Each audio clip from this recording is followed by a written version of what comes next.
안녕하십니까. 주식밖에 모르는 남자 주머남TV의 주머남입니다. 오늘 날짜 2021년 8월 23일이고요.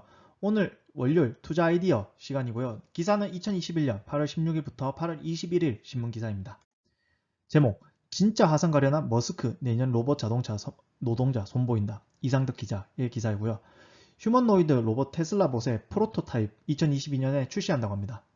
반복되는 작업에 테슬라봇을 투입해서 육체 노동을 필수가 아닌 선택으로 바꾸겠다는 것을 최근 인공지능 AIDA에서 말했는데요. 머스크 CEO는요, 기본적으로 우리가 지금 자동차로 무엇을 하고 있는지 생각해보면 테슬라는 틀림없이 세계 최대 로봇 회사일 것. 테슬라 자동차는 바퀴가 달린 반지각 로봇과 같고 계속 발전하는 완전 자율주행 컴퓨터와 테슬라의 슈퍼컴퓨터 도조는 우리 세상을 탐색하는 방법을 이해하고 있다. 이를 결합해 휴머노이드 만드는 것이 합리적이라고 설명했는데요. 테슬라가 큰 산업적인 트렌드 방향을 제시했는데요. 인공지능, 자율주행 자동차, 휴머노이드 로봇, 그리고 반도체를 제시해줬다고 저는 생각을 하고 있습니다. MZ세대, 적금, 보험들로 은행 창구 안 가요. 이승훈 기자의 기사인데요. 디지털 기기에 비대면의 환경에 능숙한 MZ세대, 즉 1980년 초, 2000년대 초 출생 이 세대들은 이 1000명을 대상으로 설문조사 진행한 결과 MZ세대 2명 중 1명은 금융 서비스의 90% 이상을 언택트 방식으로 이용한다고 합니다. 그래서 전통적인 금융 영업에 변화가 될 것, 즉 대면 접촉에서 비대면으로 환경이 점점 더 극대화되고 거기에 따른 일자리가 줄지 않겠나라고 생각을 하게 되었습니다. 네이버도 정기구독, 카카오와 맞짱, 오대석 기자의 기사인데요. 카카오에 이어 네이버도 상품 정기구독 서비스를 시작하면 구독경제 시장을 공략한다는데 어떤 방식이냐면요. 스마트 스토어 상품에 활성화된 정기구독 버튼을 눌러 원하는 배송 주기, 이용 횟수, 희망 배송일을 선택해 정기구독을 신청을 하는데요. 네이버는 정기구독을 이용하면 일반 이용자에게 총 2%, 근데 유료 멤버십 서비스인 네이버 플러스 멤버십 가입자에게 최대 6%의 네이버 페이 포인트를 적립해 준다는 거죠. 그러니까 지금 멤버십은 5% 정도 받을 수 있는데 정기 구독하면 1% 정도 더 받는 거예요. 그래서 제 생각이지만 네이버의 무서운 확장성을 기대해 볼 수 있는데요. 포인트 1%씩 더 주는 거는 정말로 강력한 무기가 되지 않을까. 향후 나중에 뭐 네이버에 있는 자회사인 라임에 있는 이거를 사용을 한다면 또 포인트 1% 주면 어마어마한 파급력이지 않을까 생각을 하게 되었습니다. 직방 등 중개 플랫폼, 진격의 중개업자들, 엎친 데 덮친 격. 권한울 기자의 기사인데요. 다윈 중개는 집을 사는 사람에게 법정 중개 수수료의 절반 수수료를 받고 매도자에게는 중개 수수료를 받지 않는다고 하였고요. 직방은 지난 6월 중개 자회사를 통해 비대면, 온라인으로 부동산 정보 조회, 매매, 계약 등을 처리할 수 있도록 하는 플랫폼 서비스를 제공하고 수수료를 중개사 50% 나눈다고 밝혔습니다. 근데 전문가들은요, 서비스의 개선과 디지털화 등 변화하는 환경에 준비하지 않은 중개업계 아니야 대응이 이 같은 결과를 초래했다고 생각하는데요. 제 생각이지만 전통적 부동산 영업의 변화가 될 것이고 플랫폼 업체의 큰 흐름을 거스를 수 없을 겁니다. 왜냐하면 이것을 이용하는 소비자가 왜냐하면 이 부동산 복비에 대해서 민감하게 반응하는데 이 플랫폼 업체를 통해서 그 비용을 낮출 수 있다면 당연히 사람들이 플랫폼을 대부분 이용하게 되면 이 거대한 흐름이 바뀌지 않을까 그 생각을 하고 있습니다. 이걸 누가 사느냐고? 역발상의 2030 한호 매출 85% 폭증했다. 정지성 기자의 기사인데요. 18일 G마켓에 따르면 최근 한 달 7월 10일에서 8월 9일간 화장품 냉장고, 와인셀러, 미니 음료수 냉장고 등 특정 기능을 갖춘 서브 냉장고의 매출액이 지난해와 같은 기간 대비 51%나 증가했다고 합니다. 화장품 냉장고는 매출액의 85%, 와인셀러는 매출액의 60%, 음료수 냉장고 매출액의 9%인데요.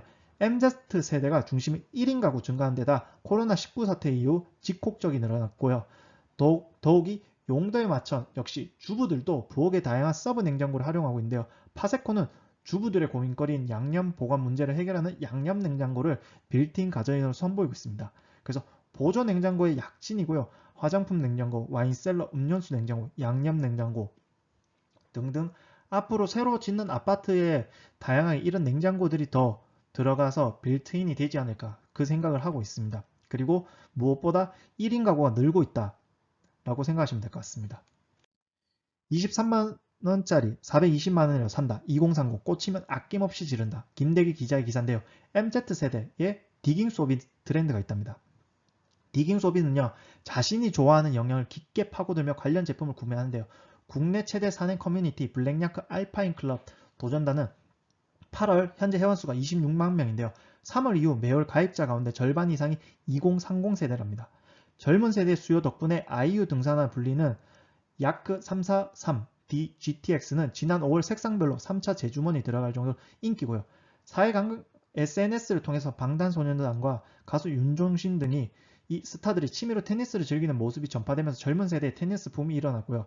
휠라는 110주년 기념 한정판으로 헤리티지 슈즈 시리즈를 선보였는데요. 테니스의 오리지널 테니스 1985를 출시했는데 이 제품은 출시 당일 완판을 기록했다고 합니다. 지난달 29일 나이키의 한정판 모델 판매하는 웹사이트와 애플리케이션 SNKRS에서는 에어조단 1 하이 모델을 구입할 수 있는데요. 이거를 당첨자에 발표했다고 합니다. 근데 이 한정판 신발 역시 당첨자 발표 전부터 카페와 블로그에서 핫 키워드로 떠오르면 인기몰이를 예고했고요. 이 모델 정가는 23만 9천 원인데 현재 러셀가는 17배 이상 뛴 420만 원에 거래되고 있다고 합니다. 즉 MZ세대의 디깅 소비, 자신이 좋아하는 영역을 깊게 파고들어 관련 제품을 구매하는 소비 트렌드, 이러한 소비 트렌드가 바뀌고 있다라고 생각하시면 될 것 같습니다. 새벽 1시 무인 매장에서도 이젠 맥주, 담배 살 수 있다. 박대의 기자. 정보기술 발달로 편의점 업계에서도 이를 활용하는 움직임이 거세지고 있는데요. CU 건대상 호도서관점에서 무인 담배 밴딩 머신을 운영하고 있답니다. 직원이 대면으로 구매자의 연령을 확인하지 않고 기계에 탑재된 스캐너를 향해 성인 인증을 마치면 담배를 살 수 있는데요. 성인 인증 절차 CU 공식 애플리케이션 포켓 CU에서 바코드를 생성하거나 이동통신 3사의 본인 인증 애플리케이션 패스에 등록된 모바일 운전면허증을 인식하면 된답니다. 주류 판매 무인화도 진행되고 있다고요. 하는데요. 제 생각엔 무인 판매 밴딩 머신도 늘 거다. 즉 IT 기술이 이 기술의 발달로 성인 인증이 필요한 담배 주류 판매 가능한 밴딩 머신으로 점점 바뀌고 있다. IT 기술이 발전해서 이 산업의 트렌드를 많이 바꾸고 있다라고 생각하시면 될 것 같습니다. 감사합니다. 매주 월요일 투자 아이디어 공유하도록 하겠습니다. 공부하고 상상하고 주식 사고 묵혀두는 푸근한 주식 투자 주머남TV와 함께 하도록 하겠습니다. 감사합니다.